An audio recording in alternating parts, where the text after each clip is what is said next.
প্রিয় শিক্ষার্থী বন্ধুরা, বঙ্গবন্ধু কলেজ রাজশাহীর এই ক্লাসরুমে তোমাদের আজকের পদার্থবিজ্ঞান ক্লাসে তোমাদের সবাইকে স্বাগতম।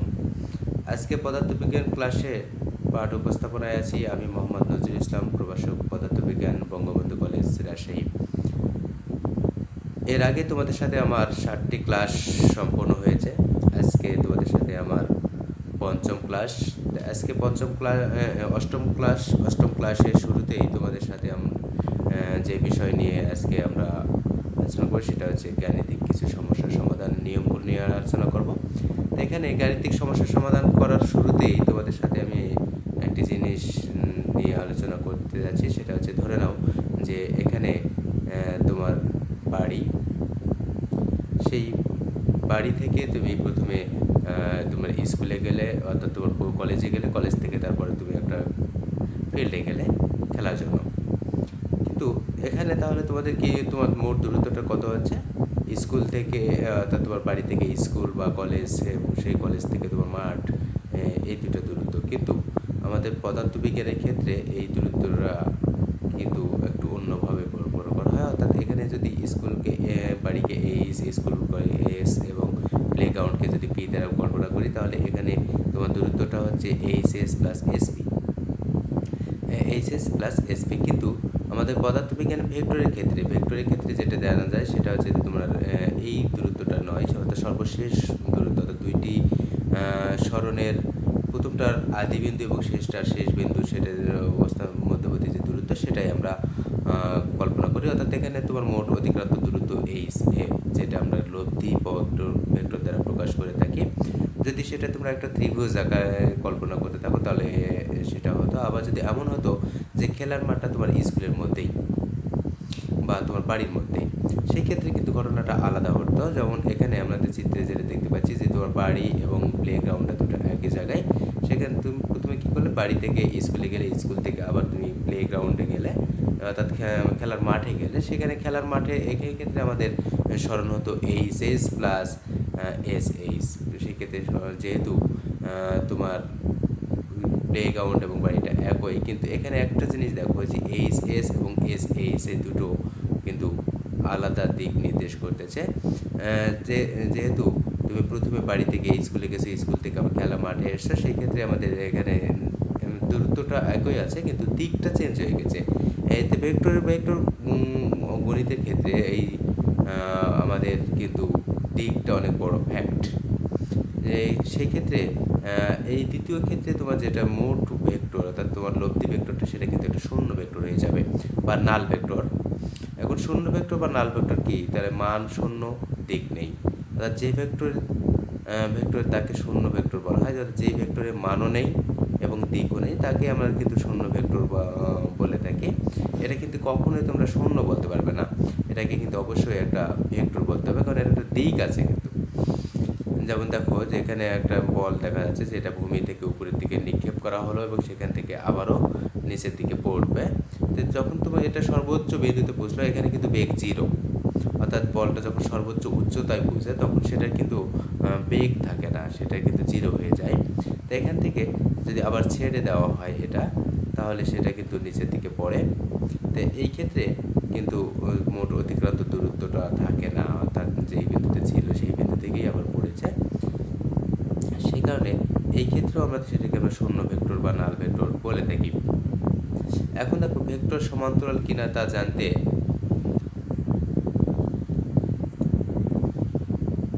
কিন্তু দুটি ভেক্টর সমান্তরাল কিনা তা হচ্ছে এ এবং বি দুটি ভেক্টরের যাদের মধ্যবর্তী কোণ যদি থিটা হয়, থিটা মানটা সেটা যদি সমান্তরাল হয় তাহলে 0 হবে, এবং যদি বিপরীতমুখী হয় তাহলে 180 ডিগ্রি হবে। দেখো প্রথম ক্ষেত্রে দুটো এ এবং বি দুটি সমান্তরাল, যেটা সবুজ চিহ্ন দ্বারা দেখানো হয়েছে। দ্বিতীয় ক্ষেত্রে লাল চিহ্ন দ্বারা যেটা দেখানো হয়েছে, এ এবং বি তাদের মধ্যবর্তী কোণ কিন্তু 180 ডিগ্রি, সেই কারণে সেটা কিন্তু বিপরীতমুখী হয়ে গেছে। যখন 0 ডিগ্রি হয় তখন এদের একটা ধরনের মান হবে এবং লব্ধিমান হবে, এবং যখন বিপরীতমুখী হবে তখন কিন্তু এদের লব্ধিমানটা আলাদা হবে। এই ক্ষেত্রে আমাদের কিন্তু যেটা করতে হয় সেটা হচ্ছে ভেক্টর গুণন বা ক্রস গুণন। যাই হোক, আজকে আমাদের যেটা আলোচনার বিষয়, সেটা হচ্ছে যে আমাদের ভেক্টর রাশির কাজে ভেক্টর গুণন ধারণা হতে আমরা যেটা পাই, যদি কোনোটার কোনো রাশির ক্ষেত্রে মান এবং দিক দেওয়া থাকে, সেই ক্ষেত্রে আমরা যেটা পেয়েছি a cross b is equal to modulus of a modulus b sine theta eta cup. এটা আমাদের যখন মান এবং দিক দেওয়া থাকবে, যদি তারা পরস্পর সমান্তরাল হয় তাহলে থিটা সমান 0 হবে অথবা 180 ডিগ্রি হবে, কিন্তু দিকটা আলাদা হবে। যেহেতু সাইন থিটা ডিগ্রি মান 0 এবং সাইন 180 ডিগ্রি মান 0, সেই ক্ষেত্রে সেটা রাশি দুটি একই দিকে হোক বা বিপরীত দিকে হোক, এটা কোনো ফ্যাক্ট নয়, এটার ক্ষেত্রে কোনো মানের পরিবর্তন হচ্ছে না। তাহলে a ক্রস b সমান যেটা আমরা পাচ্ছি, সেটা আমরা এখানে কিন্তু আমরা 0 পাবো। প্রশ্নে দুটি ভেক্টর বলে দেওয়া থাকলে এ সম্পর্কে সরাসরি এই সূত্রটা আমরা ব্যবহার করতে পারবো।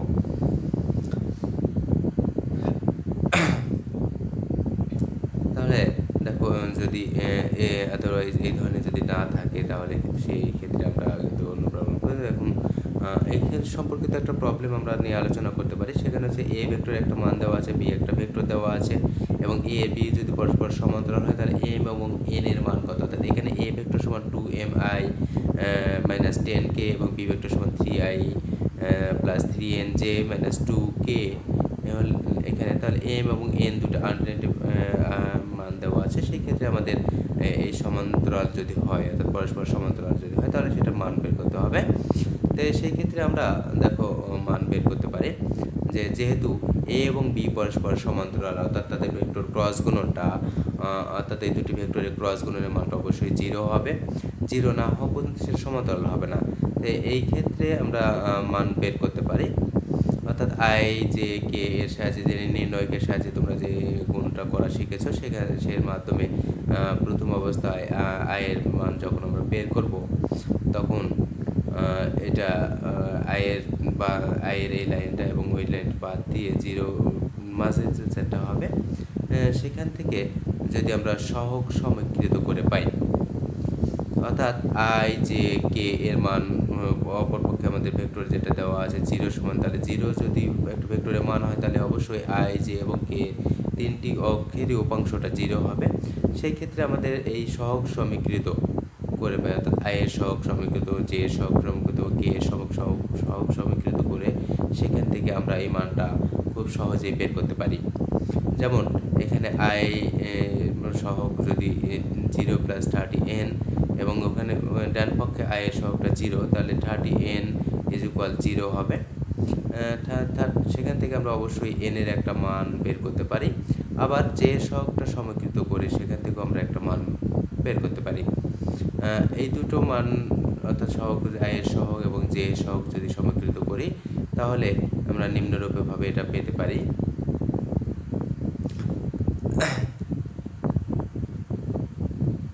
সেটা হচ্ছে এখান থেকে n এর সমান 0 পেলাম, এবং আবার m সমান যেটা পেলাম 7.5 পেলাম, যেটা আমরা দুটো মান বের করলাম।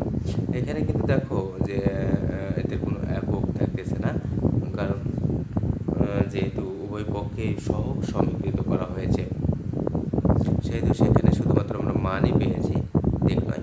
কিন্তু দ্বিতীয় ক্ষেত্রে দেখো, দ্বিতীয় আরেকটা ক্ষেত্র সামান্তরিকের ক্ষেত্রফল যদি নির্ণয় করি আমরা, অর্থাৎ সামান্তরিকের ক্ষেত্রফল যদি বের করি, এখানে দেখো এ এবং বি দুটি ভেক্টর পরস্পর একটি বিন্দু থেকে থিটা কোণে ক্রিয়ারত, তাহলে এই ক্ষেত্রে আমরা সাইন থিটা সমান আমরা একটা মান বের করতে পারি। অর্থাৎ ছোট্ট একটা ত্রিভুজ, সমকোণী ত্রিভুজের ক্ষেত্রে বি এবং বি এর মান, অর্থাৎ তোমরা জানো সাইন থিটা সমান লম্ব ভাগ অতিভুজ। তাহলে বি ভাগ বি, এখান থেকে বি সমান বি সাইন থিটা বের করতে পারো। অর্থাৎ কিন্তু ক্ষেত্রফল সম্বন্ধে তোমরা কি জানো, একটি আয়তক্ষেত্র সামান্তরিকের ক্ষেত্রের ভূমিগুণ উচ্চতা, তাহলে এ বি, এখন এ বি এর মানটা আমরা এখান থেকে যেটা পেলাম যে বি সমান বি সাইন থিটা, তাহলে এ অফ এটা বের করে আমরা সে ক্ষেত্রফলটা বের করতে পারবো। অর্থাৎ এই ক্ষেত্রে এ ক্রস বি সামান্তরিকের দুটি সন্নিহিত বাহু, এই সন্নিহিত দুটি বাহুর ক্রস গুণন করে যদি সেটা আমরা মান বের করি, তাহলে সেখান থেকে কিন্তু আমরা এই মানটা বের করতে পারি। আবার সেই ক্ষেত্রে সমান্তরিকের আমরা সরাসরি মানটা বের করতে পারি। আবার যদি দেখো যে সেখানে ক্ষেত্রফল ক্ষেত্রফল হাফ সি গুণ ডি, অর্থাৎ এখানে যদি আমরা কর্ণ সাহায্যে দেওয়া থাকে, অর্থাৎ যদি কোনো দুটি কর্ণের মান দেওয়া থাকে, তাহলে আমরা দ্বিতীয় ক্ষেত্রটা অর্থাৎ হাফ সি গুণ ডি দ্বারা বের করবো। অর্থাৎ কোনো সমান্তরিকের ক্ষেত্রে যদি কর্ণ দেওয়া থাকে তখন এক ধরনের হবে, এবং যদি দুটি বাহু সন্নিহিত বাহু দেওয়া থাকে তাহলে আমরা উপরের সূত্রটা ব্যবহার করবো। এই দুটো সূত্রের সাহায্যে আমরা সমান্তরিকের ক্ষেত্রফল বের করতে পারি। এরপরে আমরা ত্রিভুজ ক্ষেত্রের সাহায্যেও ব্যবহার করতে পারি, অর্থাৎ সমান্তরিকের ওই ক্ষেত্রটা আমরা ত্রিভুজ সূত্রের সাহায্যেও বের করতে পারি। যেহেতু এখানে দেখো যে বি এবং এ একটা ত্রিভুজের দুটি সন্নিহিত বাহু, এবং সিটা তাদের একটি কী হয়েছে কর্ণ, যে ওখানে প্রথমটার ক্ষেত্রে কর্ণ হলো, দ্বিতীয়টার ক্ষেত্রে অতিভুজ হিসেবে ব্যবহার করা হয়েছে। সেক্ষেত্রে আমরা হাফ ভূমি গুণ উচ্চতা বের করে আমরা সেটা বের করতে পারি।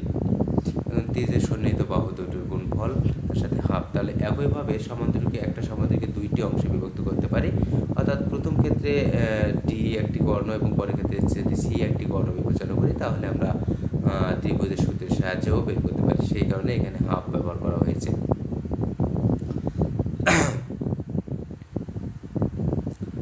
তো দেখো একটা ত্রিভুজের দুটি সন্নিহিত বাহু দেওয়া আছে দুটি ভেক্টর প্রকাশের মাধ্যমে। এখন যদি এই ক্ষেত্রফল বের করি তাহলে কি হবে, যেহেতু এ এবং বি দুটি সন্নিহিত বাহু, তাহলে ক্ষেত্রফল হাফ ভূমি অর্থাৎ দুইটি ভেক্টরের গুণফল। সেইখানে আমরা নির্ণায়ক সূত্রটা ব্যবহার করব। নির্ণায়ক সূত্র ব্যবহার করে আমরা এটার মান বের করতে পারি খুব সহজেই, যেটা আই জে এবং কে এর সহগের মাধ্যমে আমরা এটা বের করতে পারি। এই সহগের মাধ্যমে বের করে সেখান থেকে আমরা একটা মান পাবো, সেটা হচ্ছে 41K। আবার যদি এটার মান বের করি তাহলে এ ক্রস বি, অর্থাৎ ওই এ ক্রস বি এর মডুলাস যদি বের করি তাহলে এখানে 41 পাবো আমরা। এটাই কিন্তু ওই ক্ষেত্রফল, অর্থাৎ ক্ষেত্রফল সমান এখানে আমরা যেটা করলাম যে এটাকে হাফ করে 20.5 স্কোয়ার ইউনিট আমরা এখানে দেখাচ্ছি, যেহেতু এখানে আমাদের বেগ সেখানে মিটার বা কিছুই দেখানো নেই। আজকের ক্লাসটা এই পর্যন্তই। আল্লাহ হাফেজ।